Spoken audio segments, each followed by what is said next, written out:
Tilapia মাছ আর ফুলকপি আলু দিয়ে রান্না করব। হ্যালো এভরিওয়ান, আসসালামু আলাইকুম। আমার একটু ঠান্ডা লাগছে, তাই আমি ভয়েস দিতে একটু সমস্যা হচ্ছে।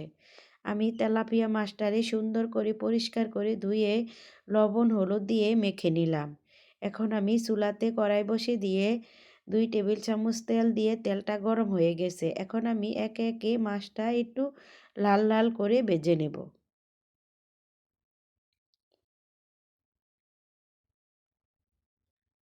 আমার মাছটা এক পিঠ ভাজা হয়ে গেছে, এখন আমি আরেক পিঠও উল্টিয়ে দিলাম। আমার মাছটা ভাজা হয়ে গেছে, এখন আমি উঠিয়ে নিলাম।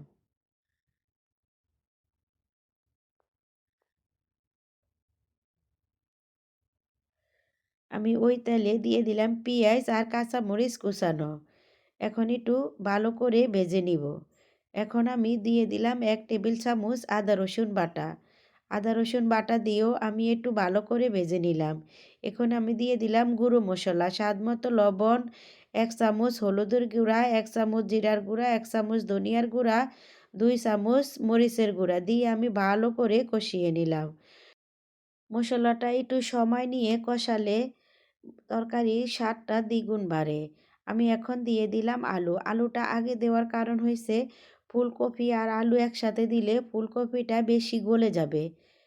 আলুটা আগে দিয়ে আমি ভালো করে একটু কষিয়ে নিলাম। আমার আলুটা কষানো হয়ে গেছে, এখন আমি ফুলকপিটা দিয়েও আমি ভালো করে কষিয়ে নেব।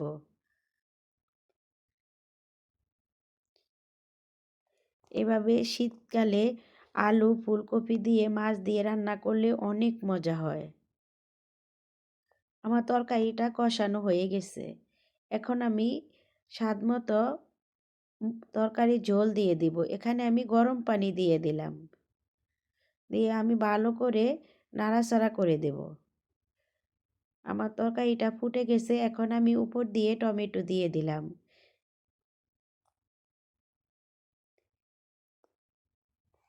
আমি এখন দিয়ে দিলাম বিলাতি ধনেপাতা। টমেটো বিলাতি ধনেপাতা দিয়ে আমি ঢাকনা দিয়ে ঢেকে দিব 5 মিনিটের জন্য। আমি 5 মিনিট পরে ফিরে এসে এখন আমি দিয়ে দিলাম উপর দিয়ে মাছ। এইভাবে শীতকালে টমেটো, আলু, সিম, ফুলকপি দিয়ে রান্না করলে অনেক মজা হয়। এই তরকারিটা আপনারা আর কিছু লাগবে না, এই এক তরকারি দিয়ে ভাত খাওয়া যাবে।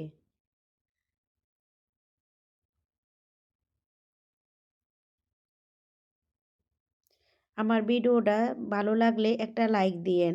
আজকের মতো বিদায় নিলাম। আল্লাহ হাফেজ। আসসালামু আলাইকুম।